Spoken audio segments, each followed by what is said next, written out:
السميع العليم من الشيطان الرجيم. بسم الله الرحمن الرحيم، والصلاة والسلام على النبي الكريم محمد صلى الله عليه وسلم وعلى آله وصحبه أجمعين ومن تبعهم بإحسان إلى يوم الدين. أما بعد, Assalamu Alaikum warahmatullahi wabarakatuh. Welcome to another episode of Talk That Talk with Art and Flair. I'm your host, Mariam Umar Mariga. Talk That Talk is an avenue where Muslim youth sit and discuss issues that pertain to our religion and our developments as the upcoming youth of the generation of Islam. So today, inshallah, in the studio I have with me Mariam Muslim, and we will be discussing moving to university and how to handle the struggles that come with it. I know this is a very sensitive topic, so if you are just graduating high school and you have fears concerning your university you want to move to, or what you're studying, or any other university-related fear, do subscribe to my YouTube channel to stay hooked and stay tuned, because we'll be bringing this content bi-weekly, inshallah. So tap the notification button so that you can get uploads or updates of our show. So today, inshallah, I have Mariam with me. Mariam, jazakallah khair for honoring my invitation. Assalamu Alaikum warahmatullahi wabarakatuh. So I'm Mariam Muslim. I'm delighted to be here today. Thank you for coming. So for this episode, we're talking about moving to university and how to handle the struggles that come with it. Thinking about it, I just feel graduating high school this year, and I know that I have lots of fears about university. Parents on the outside who have already done their university, they might have forgotten the struggles, the fears that come with it, like what's the big deal. And parents that have not even had the experience, that have not attended tertiary institutions, can't relate either. So, but we know that starting college is a big deal. It's a huge deal on our side, and new students have many fears. Some fears of them, the fears are valid, some are avoidable, and some are just there to drain your good energy. But I'm sure that our viewers would like to know from you, Mariam, what are the things that come to mind once you move to the tertiary institution? Okay, so once we're about to start the tertiary institution, we have a lot of things going through our mind, like you're thinking about the academic responsibilities. So it's about attending lectures, studying, completing assignments, managing coursework. You might also be thinking about the independence and freedom that comes with it. So it's at this stage of life you are on your own. Your parents might not be there all the time to continue. To continue guiding you and all that things. So you have to kind of grow up. You have social interactions. You might be a bit bothered about the new friends making, the anticipation of meeting new people. You might be thinking about how to balance your time with the schoolwork, other activities. Especially routine. So it's not basically, we are just scared of the news, all the massive assignments, like you said, the projects, and even the knowledge we're going to amass itself. We're just scared of it, and we're scared of how we're going to be balancing our free time, with our study time, making new friends, keeping in touch with old friends, and like you said, the independence. I would actually want to emphasize on that independence. Going to university is like, it's a two-way thing. It's a double-edged sword. We tend to understand that, yes, we're going to get that freedom. Finally, I'm going to have to put my alarm for myself. Nobody's there to wake me up. How am I going to do that? You're also thinking your parents are not there to guide you. Now, if I'm caught in a hard place, and a rock, how am I supposed to go about this? Sure, your parents are a call away or a message away, but there are things that you have to, like I said, grow up. We have to just have to stand firm on our own and know that, okay, with my values, with what I've learned in my experience, what would my mom do, what would my dad do, what would the Rasulullah want me to do in this situation? So we have to grow up, and we're all scared of that new environment we're going to have to live in for the maybe next 4, 5, 6, 7, whatever duration of our lives, mashallah. So how do we prioritize our deen in the university? Of course, we don't have a lot of time to do many things, but we have to know that before everything, we are Muslims first, and we must make Islam, we must make our deen, our religion, our priority. So how do we prioritize our deen in the university? Okay, I feel like in order to prioritize your dream in university, you have to put in certain efforts to reach that, to maintain that goal. So you have to put in place your ibadahs. You have to make sure you perform your 5 daily prayers on time. You have to you can also attend Islamic lectures. Islamic students organization, you can be part of organizations. You can find a community service organization, specifically Islamic organizations, so you can attend lectures. One thing you need to realize about university is that there's not like long break or short break, those kind of experiences we've had in high school. So you just need to understand that once you're waiting for something, you just have to realize that, hey, I'm learning this for the sake of Allah. Of course, God will learn faith, Allah will Muslim, seeking knowledge is compulsory, yes, I'm supposed to do that. But once it's time for Salah, there are some professors that you tell, sir, can I go pray? It's time for prayer, and they can be like, okay, we can go. There's a way they look at you, and you're not supposed to go out, but there's this thing that's telling you it's time for Salah. When you prioritize it, there's nothing that will stop you from doing it. Exactly. You have to put in that habits of knowing that once it's time, whatever you're doing, you have to keep it because the prayer comes first, and you have priority. Exactly. Like you said, you just need to understand that, hey, what if during the lecture somebody dies and you've already died? So you should just know that at any point in time, remember, one, you can die, and remember two, that you just have to prioritize your day, especially that's a lot of people are praying their prayers. People are just not putting any emphasis at all. They're not striving at all. They're not putting any effort to actually pray. So I personally, I'm promising myself right now, and I think everybody should too. If you have a lecture by 4, if you have a lecture by 1, or any lecture allocated within the 5 daily time of prayer, within that time frame, please just drop whatever you're doing. I mean, what kind of knowledge is beneficial without the Salah? Nothing is above Salah at any point in our lives. So, how can we uphold morals and build strong iman at the university? Because wallahi, once we start university, we just forced to adapt to modern attitudes. We begin to see people with different kinds of lifestyles, and this thing is something that comes with the degree we're getting. So the willpower and courage to remain strong at this point in our life is just, it can't be any less challenging. It's very challenging. So at this point in our lives, how can we uphold our morals and have a stronger iman at the university? So remember, prioritizing your deen is a necessity, and we need to seek guidance, knowledge, especially from our fellow Muslims on campus, and you can also get that from reliable sources. So in order to seek guidance to boost your iman at the university, you need to keep praying for Allah to guide you throughout your years. You need to find supportive Muslim friends to increase or boost your iman at the university.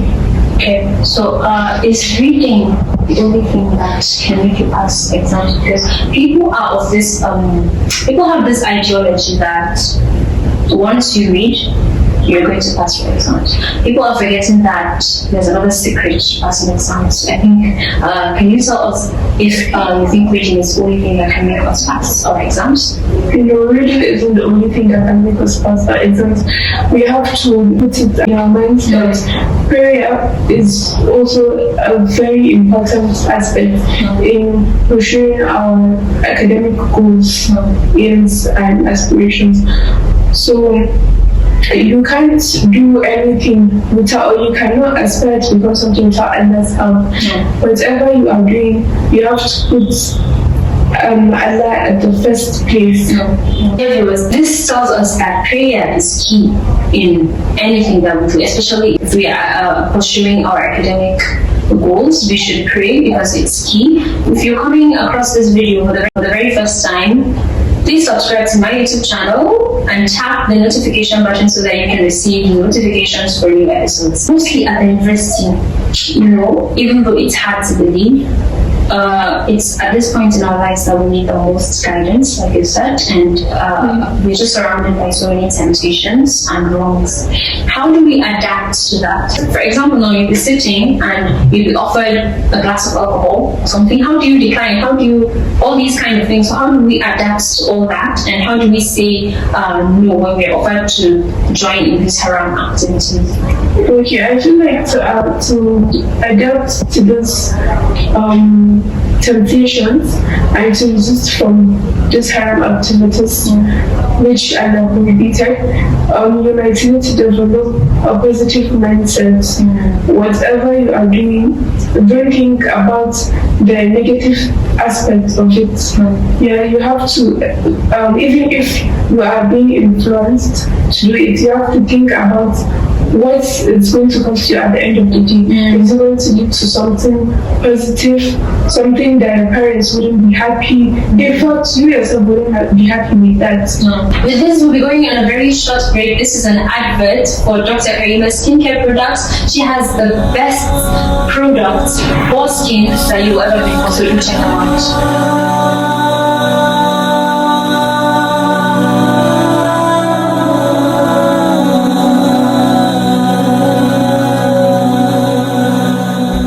The short break. I hope you enjoyed it. We've been talking with Maryam Zuntu about moving to university and how to handle the struggles that come with it. The discussion continues. The way it actually all goes down to how we carry ourselves even at the university, the kind of friends you hang out with, the way you even portray yourself. Like, for example, now you're dressing. If you dress in a certain way, there's a category of people that will approach you. Say, for example, now I'm dressed like this at the university. Definitely somebody that has a bad intention might not really come my way. They might even look at me like, she's probably even married, let me know why I put myself in trouble. Like, it's a saying, the way you dress is the way you be addressed. So the way you dress, if you dress indecently, and then expect it, I'm serious, like you expect any kind of rubbish person to just come and tell you anything they wish and they go away, or they can even harass you, you become prone to harassment and things like that. So we just need to understand that the way we carry ourselves is key, and the way we remember our values of the deen and the way we uphold the line in our hearts a lot, and the way we just put ourselves out there. Because some people feel, I'm just going to live a quiet life in the university, I'm not going to be going out, I'm not going to. There are things that you have to, there are situations that will arise, and you have to actually go out of your way to do something. But you just need to understand that whatever you do, remember Allah does. Him is watching you all the time. So how do we mentally prepare ourselves for this stage of our life? For you to keep a healthy mindset in this kind of stage in your life, as we said earlier, you have to prioritize your deen. You have to seek moral guidance from our parents, probably, and other elders. You have to uphold all the values you may have been taught since secondary school. Because you might also have to increase all the good you have been doing, just to make sure you're on track. Now, there are lots of things that we can do to prepare ourselves. For example, now you can have a schedule. You can have a daily schedule. You can have a monthly schedule. But for people that are starting, people like us that are going to start the university level, I feel we should have a daily schedule.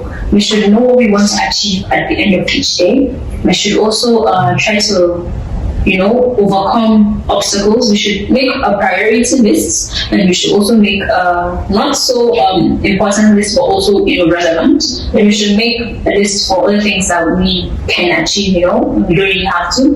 It just depends on what you want to achieve. It depends on the course you're studying, which will give you time for all that. If you're studying something like, let's say, engineering or medicine or pharmacy, I say, the time that you have for, a lot of things, so you schedule it. And if you're studying courses that are not really heavy on that time scale, you can you don't know how to just devise your way and form something that would be useful for you. So this means you have to be organized and there's what you know what you're doing. There are lots of things, like we said in the beginning, that we worry about once we begin at university level, and we need help. No matter how much we try to deny it, we are teens, we don't know everything, and we need the guidance of older ones, we need the guidance of our parents. Firstly, if there are no parents at hand, no guardians, or anyone, a mentor, somebody that you look up to, somebody that's going to help you, direct you to do something. We need our parents to provide us with that emotional support. In fact, financial support. Definitely. What are those things that we worry about? Like we said before, we've already listed them out. So how can our parents be of help? Yeah, our parents can be of help through emotional support and guidance. Sometimes a lot of people nowadays slip into depression in the university, anxiety, a lot of things going on in their mind. So when parents come in at this stage of their life, they feel appreciated, they feel loved. At least they have someone that they can hold back to. It all feels like your secondary school days. At least you have your parents. We've been talking with Mariam Zunji about moving to university and the struggles that come with it, how we can handle them. We've talked about the things that come to our minds when we start a tertiary institution, the prioritization of our deen, how we uphold our morals in the university, getting a stronger iman, how we can pray our way into success at the university without just reading, how we can say no to all these temptations and wrongs that surround us at the university, and how we can mentally prepare ourselves for the university phase of our lives. Whichever parent is watching this, whether you're a mother or father, you know that there's that stage of the children's lives where you just need to put in your emotional support. I will not say financial support because you've been there through for the child to have been going to the university. We should try as much as possible to be patient with us. We are what to handle, we accept that, but at the same time, you're the only ones that can guide us through this phase of our lives. So, Mariam, would you want to give a message for our viewers today that they can go back home and ruminate over? Yes, so my advice here is that as a Muslim, you should prioritize your deen and know what you are going to university for. Above all, you should make Allah first, increase your ibadah, all the guidance, values that your parents may have incited in you, things should not come to waste at this stage of your life. So our viewers, we just need to understand one thing from this, and that is university is just another phase of our lives. We've gone through maybe preschool, nursery, primary, secondary, and just as we've finished those phases of our lives, university will come to pass. It's just a 4-year, 5, hardly 7, year duration.